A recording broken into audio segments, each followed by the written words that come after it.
Thank you and welcome to the show this morning. The topic this morning is the governorship of the state of Tennessee. And of course, we have with us to talk about the governorship of the state of Tennessee, a candidate for the governorship of the state of Tennessee, former Chancellor of the Tennessee Board of Regents, Dr. Charles Smith. And Dr. Smith, let me welcome you to the show this morning. Well, Dr. Haney, I'm delighted and honored to be here. You were kind enough to invite me a couple of years ago, and I was really impressed with the number of people who watch your program. It's really incredible, I think, the kind of following that you have, and I commend you on this program. Well, certainly, Dr. Smith, we appreciate you saying that. And of course, the last time you were with us, you were the Chancellor of the Tennessee Board of Regents, and you gave us what we consider to be some excellent information concerning the status of higher education in the state of Tennessee.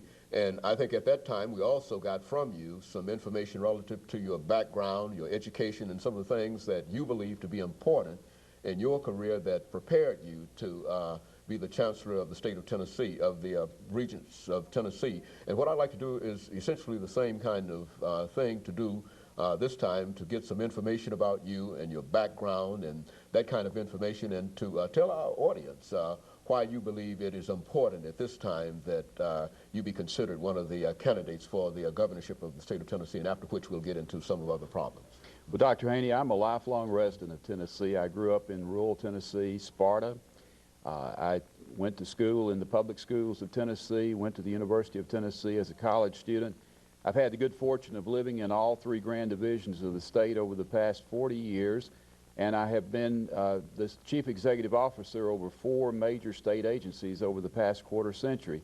And I think that background, the knowledge of the state, the fact that I've had some experience, extensive experience of running big organizations in politically charged environments would serve me well as governor. And now, since I have retired from the Board of Regents, I want to give something back to the state. I think my leadership ability, my experience, and my style of leadership would make a real difference at this time, because we're in trouble in this state. And I think that we need a leader who is decisive, who has the courage to address the issues head on, and who is willing to listen to the people. You say that we're in trouble in the state, Dr. Smith, and I think most people will agree with you. But let's look at the status of state government in Tennessee, which is to say that when you think in terms of the job that you're seeking, how do you see that job at this particular, the status of that job at this particular moment? Well, I think that to really set the stage for today, you almost have to look back. And I had the good fortune and honor to serve in the cabinet of Ned McWhorter.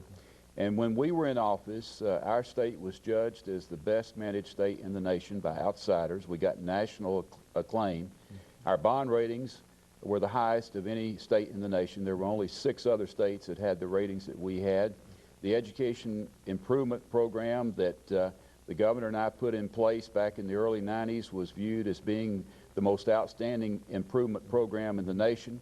And all of that has changed in recent times. We've been at a stalemate in this state, as every citizen knows.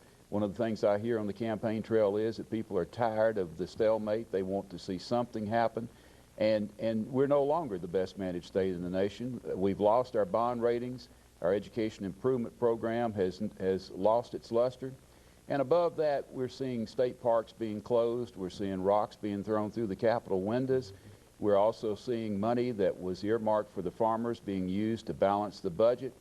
And our economic development has lost its momentum. We know for a fact today that in the last 5 years, our per capita income has dropped from 92% of the national average to 89%, and that 3 percentage point drop has cost our state nearly $1 billion in tax revenue.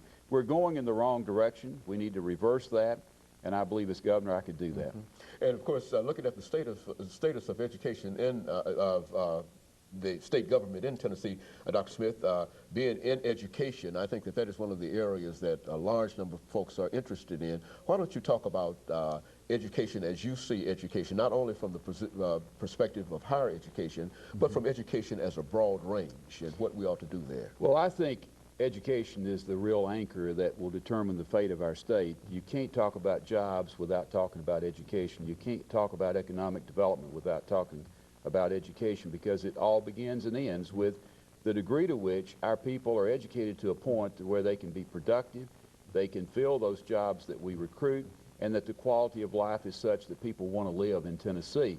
And specifically in K through 12, when I was Commissioner of Education, we put the focus on what we needed to do to make the environment more conducive to learning, lowering class size, paying our teachers more, giving the teachers more supplies and materials to work with, giving them more assistance to work with, giving them the technology to work with. I think we did a good job in doing that.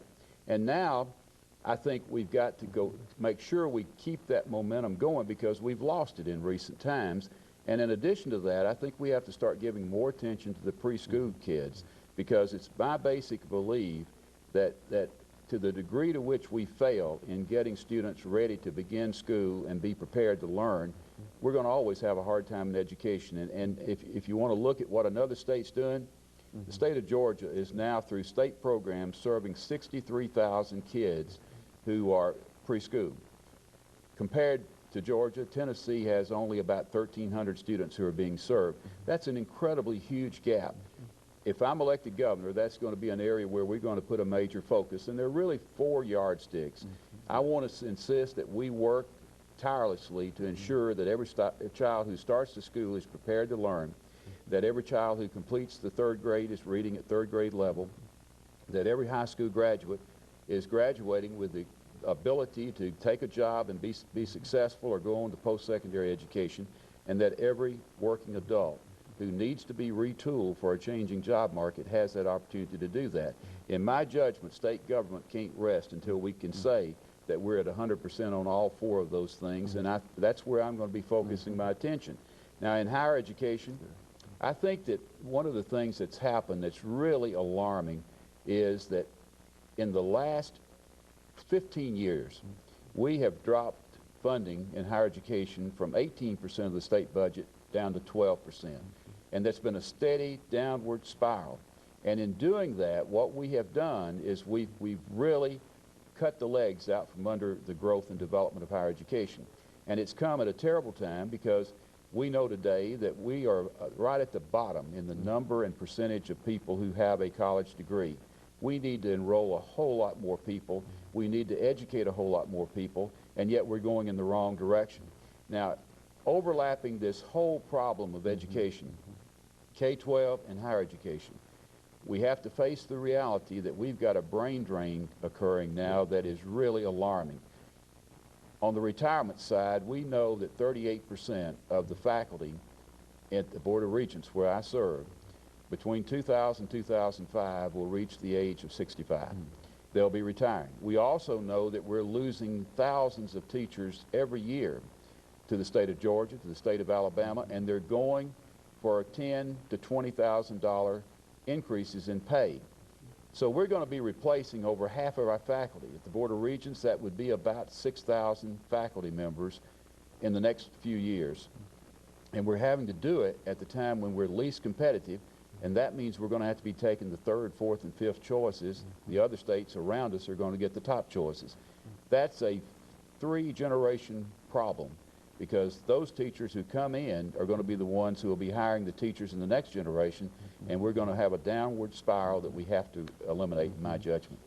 And so all of these are problems that you see as the status of the state of Tennessee. What about the well-being of the economic well-being of the state of Tennessee? How do you see that? And of course, I think that we should be ready for our first commercial break, but let's start talking about I think that the well-being, it all gets back to this whole budget debate that's been stalemated. And I think the thing that's really been missing in that debate is a clear sense of direction for the state. I don't think the leadership of the state has stepped up and said to the people of Tennessee, let's work together